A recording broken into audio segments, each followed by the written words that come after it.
Salut, ici c'est King of Kingsland le bâtisseur. Bienvenue une nouvelle fois à une autre édition de notre show, le show que nous avons baptisé Les Faits. Ici, nous ne parlons que des réalités qui choquent.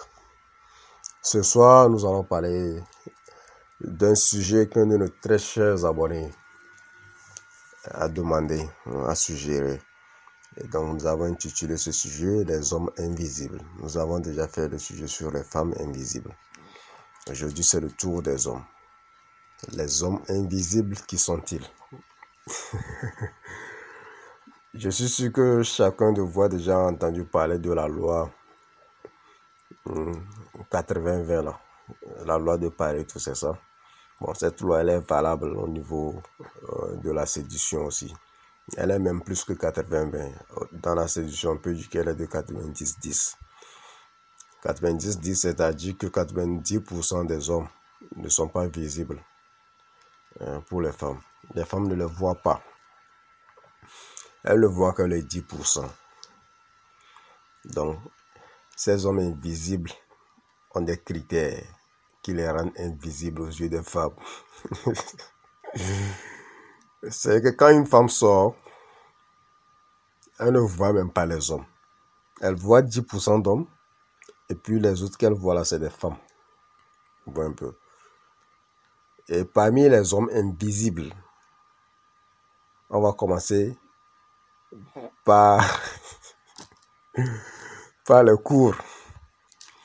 Chaque fois que vous posez une question à une femme de donner le type d'homme qu'elle aime, elles vont tous dire: je veux un homme élancé, un homme grand.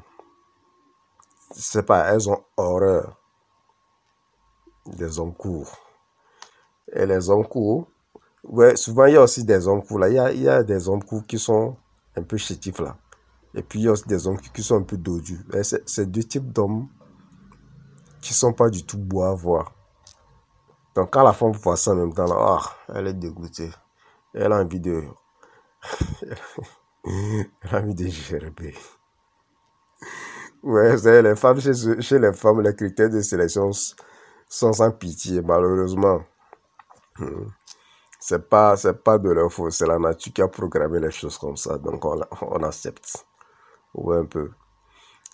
Tout le monde connaît les hommes courts là, non? Le joueur, par exemple, comme Raheem Sterling, si c'est pas court d'argent, et voilà, Messi. Messi le nain. S'il n'avait pas d'argent, pour avoir une femme dans sa vie, ce sera vraiment difficile pour lui. Peut-être qu'il va souffler, s'il te plaît, donne-moi, je vais faire un seulement.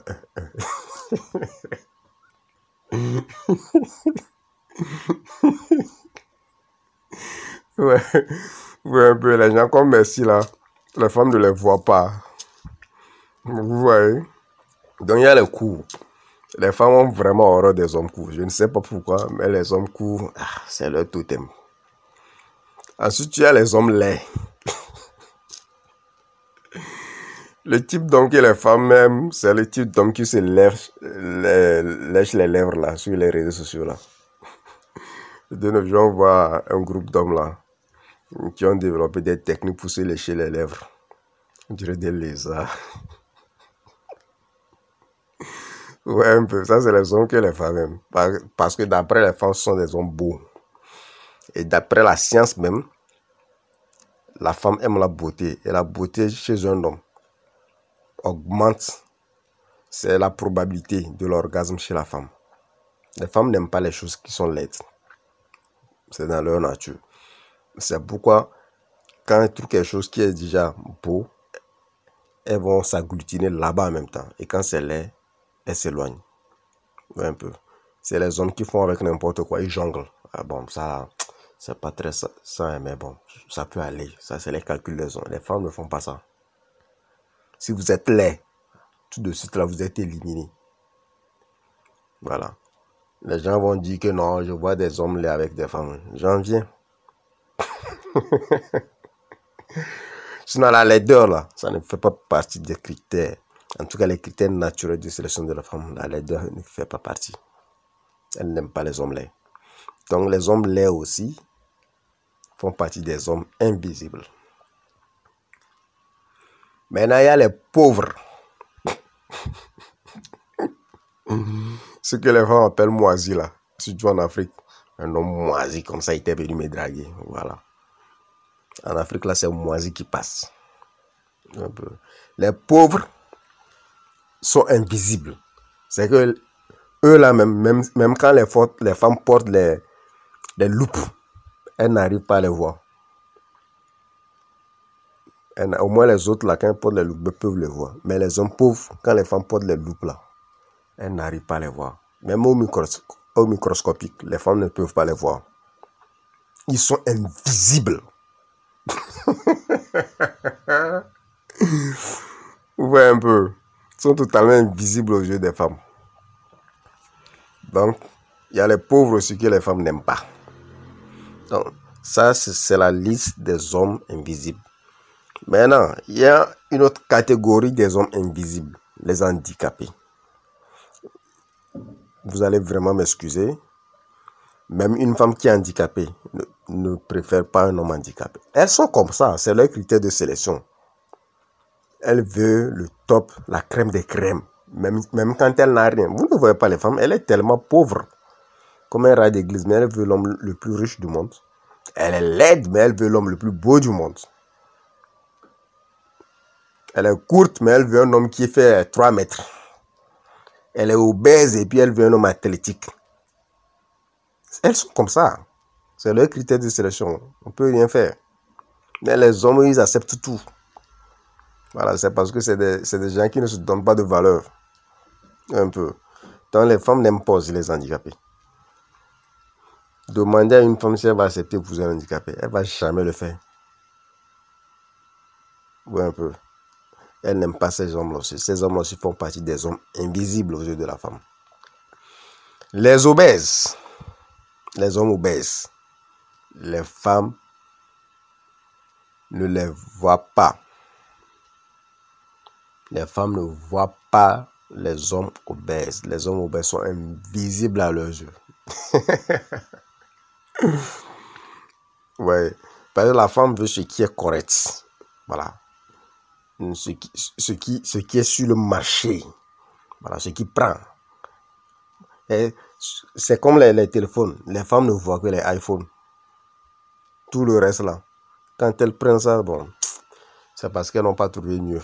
Donc c'est ce qu'elles font avec les hommes courts, les pauvres, handicapés, obèses. C'est quand elles n'ont pas trouvé mieux là qu'elles font le chemin en attendant de trouver mieux avec ces hommes-là. Donc ça, ce sont les hommes invisibles. Et tout ce groupe-là, malheureusement, font partie des 90%. Et parmi ce groupe, vous allez voir que les femmes peuvent sortir avec les gens qu'on vient de citer là. Mais dans quel cas? Au cas seulement où ce genre d'hommes-là ont l'argent. Parce que c'est le seul critère qui peut faire passer ce genre d'homme dans la visibilité de la femme. Sinon, c'est impossible. Elle ne va jamais les voir. Oui, un peu. Quand vous voyez un homme laid avec une femme, c'est qu'il paie ses factures. Un pauvre avec une femme, c'est qu'il est en train de chicoter. Correctement, il chicote mal même. Et puis un pauvre avec une femme, c'est pas des gens qui se marient. Le pauvre là, c'est un plan cul de la femme. Et un homme à épouser. Quand on voit un homme handicapé avec une femme, c'est qu'il lui paie ses factures. Un homme obèse avec une femme, c'est qu'il lui paie ses factures. Vous voyez un peu. Les femmes aiment la crème de la crème. Voilà, c'est pourquoi elles toutes, peu importe leurs conditions, veulent le meilleur des hommes. C'est pourquoi j'ai fait un podcast très longtemps, je ne sais même pas combien de temps ça date, pour dire que les femmes sont en train de fausser le processus de la sélection naturelle. Parce que leur progression naturelle, c'est de choisir les meilleurs dans tous les domaines. Mais à cause de l'hypergamie, c'est à cause de la survie, elles sont en train de fausser ce processus de la sélection naturelle. Donc, je ne sais pas où nous allons avec la reproduction. avec la pérennisation de l'espèce humaine, je ne sais pas. Mais je peux dire que c'est à cause des femmes que ça traîne, qu'on n'arrive pas vite là où nous allons. Comme c'est des paresseuses, comme c'est des sangsues, elles sont obligées de vivre aux dépens des gens. Donc, elles sont obligées de fausser ce processus de la sélection naturelle en se mettant avec des gens qu'elles n'aiment pas. Voilà. Parce que son cœur a été programmé pour aimer les meilleurs. Mais la nature de la vie fait qu'elle est obligée de se mettre avec des gens qu'elle n'aime pas. C'est malheureusement ce qui se passe. Maintenant, il y a une dernière catégorie des hommes invisibles. Mais cette dernière catégorie vient seulement si la femme a déjà fait la rencontre de cet homme-là. Cet homme, lui, il peut avoir les caractéristiques que les femmes cherchaient. C'est-à-dire, il peut être beau, riche, voilà, athlétique, etc. Elle lançait tout là. Il peut avoir tout ça. Mais quand la femme va commencer la discussion avec cet homme et qu'il constate que cet homme est vide, il passe automatiquement dans la catégorie des hommes invisibles. Donc, c'est ce qui fait que les hommes visibles aux yeux des femmes sont très réduits. Et leur nombre est très restreint. C'est à cause de ça même que les femmes disent qu'il n'y a pas assez d'hommes dans la vie. Et pourtant, il y a plein d'hommes. C'est parce qu'elles ne voient pas ces hommes. Les 90% ne les voient pas. Elles voient seulement les 10%. Donc, elles sont obligées de dire qu'il n'y a pas d'hommes. Et pourtant, il y en a. C'est à cause de leurs critères. Ouais, un peu. Donc, ça, c'est la liste des hommes invisibles. S'il y a d'autres hommes invisibles que j'ai oubliés, bon, vous les citez dans les commentaires. On va faire les commentaires, essayer de se compléter. Voilà. Tout de suite là, bon, c'est ce qui m'est venu, moi, dans la tête. Ouais. Donc, ça, c'est la liste des hommes invisibles. Ça peut paraître méchant, les critères des femmes, mais on n'a rien à faire. On accepte et puis on avance. C'est un game. Il faut savoir jouer, c'est tout. Voilà. Si vous, chacun a un atout. Vous pouvez être court, vous pouvez être laid, vous pouvez être pauvre, vous pouvez être handicapé, vous pouvez être obèse. Chacun a un atout. Donc, chacun n'a qu'à miser sur son atout et jouer le game. C'est tout. Vous jouez bien, vous allez gagner. Vous jouez mal, vous perdez. Il n'y a rien à faire. Vous perdez. Si vous perdez, là, vous êtes foutu. Parce que les femmes ne pardonnent pas. Voilà. Donc, sur ce, moi, je vais m'arrêter ici. C'était King of Kingsland, le bâtisseur. Vous faites tout ce que vous voulez de ce podcast. Vous partagez, vous likez, vous vous abonnez. Et vous consommez sans modération. Parce que ce sont les évangiles Kaoka, venus tout droit du paradis des royaumes des rois. Ah ouais, c'est ça. Donc sur ce, ciao.